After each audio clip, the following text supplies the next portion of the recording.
வணக்கம். பாஜகவின் தஞ்சாவூர் தெற்கு மாவட்ட மகளிர் அணி தலைவியாக இருக்கக்கூடியவர் கவிதா. அதே பகுதியில் மாவட்ட செயலாளராக இருப்பவர் ஜெகதீஸ்வரி. இந்த நிலையில் 5 பேருடன் ஜெகதீஸ்வரி வீட்டுக்கு சென்ற கவிதா அவரை தரக்குறைவான வார்த்தைகளால் திட்டி குக்கர் மூடியால் தலையை தாக்கியதாக சொல்லப்படுகிறது. இதில் பலத்த காயமடைந்த ஜெகதீஸ்வரி அரசு மருத்துவக் கல்லூரி மருத்துவமனையில் சேர்க்கப்பட்டு அவருக்கு தலையில் 10 தையல்கள் போடப்பட்டதாகவும், அதன் பிறகு அவர் அளித்த புகாரின் பேரில் கவிதா மற்றும் பாஜகவின் மாநகர பொதுச் செயலாளர் பாலா உள்ளிட்ட 6 பேர் மீது வன்கொடுமை தடுப்பு சட்டம் உட்பட 6 பிரிவுகளில் போலீசார் வழக்கு பதிவு செய்த நிலையில் அனைவரும் தலைமறைவாகிவிட்டதால் இதுவரையில் போலீசார் யாரையும் கைது செய்யவில்லை என்றும் செய்திகள் வெளியாகியுள்ளன. இந்த நிலையில் இது குறித்து ஜெகதீஸ்வரி, படித்து முனைவர் பட்டம் வாங்கியிருக்கும் நான் 2016ஆம் ஆண்டு பாஜகவில் சேர்ந்தேன். கட்சியில் மற்ற சாதியினருக்கு சமமாக பட்டியலினத்தை சேர்ந்தவர்களை நடத்த வேண்டும் என்று நினைத்துதான் பட்டியலினத்தை சேர்ந்த எனக்கு மாவட்ட செயலாளர் பதவி கொடுத்தது தலைமை. ஆனால் அது இங்கிருக்கும் சிலருக்கு பிடிக்கவில்லை. குறிப்பாக மாவட்ட மகளிர் அணி தலைவி கவிதாவுக்கு என்னை சுத்தமாக பிடிக்கவில்லை. 6 மாதங்களுக்கு முன்பு பாஜகவில் சேர்ந்தவர் தான் கவிதா. ஆனாலும் அவருக்கு அடுத்தடுத்து 3 முக்கிய பதவிகளை கொடுத்தார் தெற்கு மாவட்ட தலைவர் ஜி சதீஷ். PhD படித்திருக்கும் நான் கட்சியின் கொள்கைகளை மேடைகளில் புள்ளி விவரங்களுடன் தெரிவிப்பதால் நிர்வாகிகள் என்னை பாராட்டுவார்கள். இதை ஏற்றுக்கொள்ள முடியாத கவிதா என் மீது காழ்ப்புணர்ச்சி கொண்டார். ஒரு கட்டத்தில் என்னை சாதி ரீதியாக துன்புறுத்தி மன உளைச்சலுக்கு ஆளாக்கினார். மாற்று சாதியை சேர்ந்த அவர் என்னை கட்சி மேடைகளில் நாற்காலியில் உட்காரவிட மாட்டார். எந்த நிகழ்ச்சியாக இருந்தாலும் வேண்டுமென்றே என் அருகில் வந்து நின்று கொண்டு செருப்பு காலால் என் கால்களை மிதிப்பார். ஒருமுறை மாவட்ட தலைவர் ஜெய் சதீஷின் அலுவலகத்தில் அவர் முன்னிலையிலேயே என்னை உட்கார விடாமல் நாற்காலியை பிடுங்கி அவமானப்படுத்தினார். பல சமயம் இதுபோல் நடந்து கொண்டதால் பொறுக்க முடியாமல், உங்களுக்கும் எனக்கும் என்ன பிரச்சனை,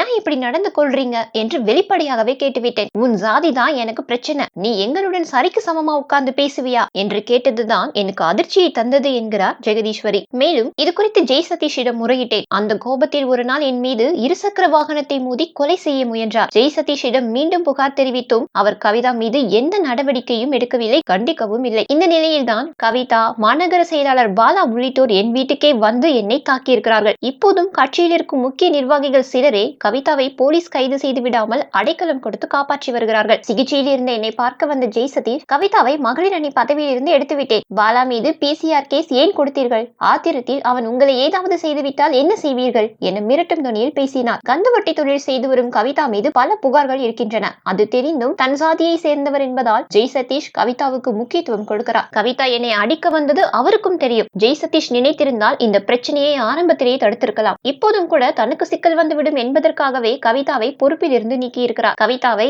அடிப்படை உறுப்பினர் பதவியில் இருந்தே நீக்க வேண்டும். கட்சியில் உள்ளூர் நிர்வாகிகளுக்குள் நடக்கும் ஜாதி ரீதியான பாகுபாடுகளை எல்லாம் தலைமையின் கவனத்துக்கு கொண்டு சென்று களையும் வரை இந்த பிரச்சனையை நான் விடப்போவதில்லை என்று தெரிவித்திருக்கிறார் ஜெகதீஸ்வரி. ஆனால் இது குறித்து மாவட்ட தலைவர் ஜெய் சதீஷ் தெரிவிக்கும் போது, 2 பெண்களுக்கு இடையே நடந்த தனிப்பட்ட பிரச்சனை இது, கட்சி பிரச்சனை கிடையாது. மற்றபடி கட்சியில் சாதி ரீதியான பாகுபாடு எதுவும் இல்லை. ஜெகதீஸ்வரியை தாக்கியதால் கவிதாவை பொறுப்பில் இருந்து நீக்கி நடவடிக்கையும் எடுத்திருக்கிறேன். கட்சிக்குள் நான் சாதி பாகுபாடு காட்டுவதாகவும் கட்சி நிர்வாகிகளே கவிதாவுக்கு அடைக்கலம் கொடுப்பதாகவும் சொல்லப்படும் குற்றச்சாட்டுகளில் எந்த உண்மையும் கிடையாது. சாதி பாகுபாடு பார்த்திருந்தால் அவருக்கு பதவியை கிடைத்திருக்காதே என்று தெரிவித்திருக்கிறார். இது ஒருபுறம் இருக்க, சென்னை கோட்டூர்புரத்தை சேர்ந்த பாஜக மாவட்ட துணைத் தலைவராக இருக்கக்கூடிய ஆண்டாள் என்பவரிடம் பாஜக மாநில விளையாட்டுத்துறை மேம்பாட்டு அணி தலைவர் அமர்பிரசாத் ரெட்டி கடந்த 19ஆம் தேதி பிரதமர் தமிழக வருகையொட்டி ஆட்களை அழைத்து வருமாறு பணத்தை கொடுத்திருக்கிறார். போதிய அளவு ஆட்களை அழைத்து வராததால் அந்த பணத்தில் பங்கை வாங்கி வருமாறு சைதாப்பேட்டை கிழக்கு மண்டல பாஜக துணைத் தலைவர் ஸ்ரீதரிடம் தெரிவிக்க, அவரும் பாஜக பெண் நிர்வாகிகளான நிவேதா மற்றும் கஸ்தூரி ஆகியோரும் கடந்த 21ஆம் தேதி இரவு 8 மணிக்கு மேல் ஆண்டாளின் வீட்டிற்கு நுழைந்து